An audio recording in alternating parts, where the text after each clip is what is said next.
गुजरात की anti terrorist squad यानी कि एटीएस की कार्रवाई में अहमदाबाद से गिरफ्तार 3 आतंकियों ने सनसनीखेज खुलासा किया है। खुरासान मॉड्यूल से जुड़े डॉक्टर मोहिउद्दीन, लखीमपुर खीरी के सोहेल और शामली के आजाद सैफी ने कबूल किया कि वे नई दिल्ली, लखनऊ और अहमदाबाद के प्रमुख मंदिरों में आने वाले भक्तों को प्रसाद के जरिए निशाना बनाने की तैयारी कर रहे थे। प्रसाद में जानलेवा केमिकल रेशन मिलाकर बड़े पैमाने पर लोगों को मारने की प्लानिंग की गई थी। देश की सुरक्षा एजेंसियों ने एक ऐसी साजिश का खुलासा किया है जिसने पूरे देश को हिलाकर रख दिया है। सोचिए, अगर मंदिर में मिलने वाला प्रसाद ही मौत का जरिया बन जाए तो। गुजरात एटीएस और यूपी एटीएस ने मिलकर एक खतरनाक आतंकी साजिश को नाकाम किया है। आरोपियों का प्लान था मंदिरों में बांटे जाने वाले प्रसाद में जहर मिलाकर बड़ी तबाही मचाने का। इस साजिश के पीछे एक बेहद जहरीले केमिकल रिकिन का इस्तेमाल किया जाना था। ये वही रासायनिक पदार्थ है जिसकी कुछ बूंदे ही किसी की जान लेने के लिए काफी होती है। जांच में पता चला कि इस पूरे मामले के पीछे हैदराबाद का रहने वाला डॉक्टर अहमद मोहिउद्दीन सैयद था, जो कथित तौर पर इस केमिकल को तैयार कर रहा था।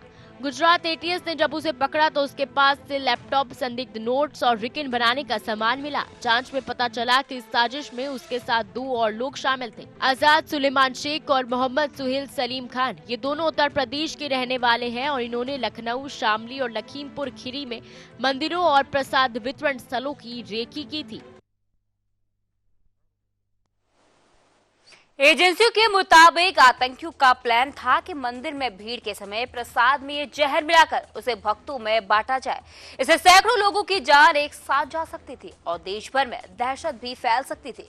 जानकारी मिली है कि ये तीनों आरोपी विदेश में बैठे अपने हैंडलर के संपर्क में थे, जो इस्लामिक स्टेट खुरासान प्रांत यानी कि ISKP से जुड़ा हुआ बताया जा रहा है। इन्हें निर्देश मिल रहे थे कि कैसे और कब ये केमिकल प्रसाद में इस्तेमाल करना है। एटीएस को इस पूरे नेटवर्क की भनक तब लगी जब गुजरात में एक संदिग्ध ने बड़ी मात्रा में कैस्टर ऑयल खरीदने की कोशिश की, जो रिकिन बनाने का मुख्य घटक होता है। इसी सुराग से एजेंसियों इस मॉड्यूल तक पहुंची। जब जांच में मोबाइल और लैपटॉप खंगाले गए तो उसमें कई फाइलें और वीडियो मिले, जिनमें मंदिरों, बाजारों और भीड़-भाड़ वाले धार्मिक स्थलों की तस्वीरें थी। यही नहीं, इन लोगों ने सेशन ऐप के जरिए अपने विदेशी हैंडलर से चैट भी की थी। अब सुरक्षा एजेंसी इस बात की तह में जा रही है कि क्या ये साजिश सिर्फ इन 3 लोगों तक सीमित थी या इसके पीछे कोई बड़ा नेटवर्क काम कर रहा था। गुजरात और उत्तर प्रदेश एटीएस की संयुक्त टीम देश के कई हिस्सों में छापेमारी कर रही है। जांच अधिकारियों का कहना है कि अगर ये प्लान कामयाब हो जाता तो ये देश के सबसे बड़ा बायोकेमिकल हमला साबित हो सकता था। धार्मिक स्थलों में प्रसाद जैसी पवित्र चीज को आतंक का हथियार बनाने की ये कोशिश बताती है कि आतंक का चेहरा अब कितना खतरनाक और अमानवीय हो चुका है। सुरक्षा एजेंसियों ने फिलहाल सभी मंदिरों, धार्मिक आयोजनों और प्रसाद वितरण स्थलों पर सतर्कता बढ़ा दी है। स्थानीय प्रशासन को निर्देश दिए गए हैं कि प्रसाद और भोजन की सप्लाई चेन पर कड़ी निगरानी रखी जाए ताकि कोई भी संदिग्ध गतिविधि न हो सके। देश के लिए राहत की बात यह है कि एटीएस की समय पर कार्रवाई से ये साजिश नाकाम हो गई है। लेकिन सवाल अब ये है कि आतंक की सोच आखिर कितने नीचे जा सकती है। जब श्रद्धा और आस्था को ही निशाना बनाया जाने लगे तो ये सिर्फ सुरक्षा नहीं बल्कि समाज की एकता और विश्वास पर भी हमला है। देश की एजेंसियां हबारू उस नेटवर्क को पकड़ने में जुटी हैं जो इस तरह की जहरीली साजिश रच सकता है।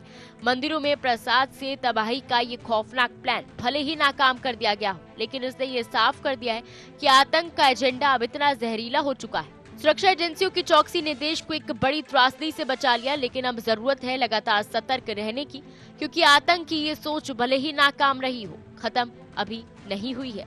गुजरात एटीएस और यूपी एटीएस ने मिलकर एक आतंकी प्लान का खुलासा किया है, जिसमें मंदिरों में बांटे जाने वाले प्रसाद में जहर मिलाकर बड़े पैमाने पर लोगों की जान लेने की तैयारी की जा रही थी।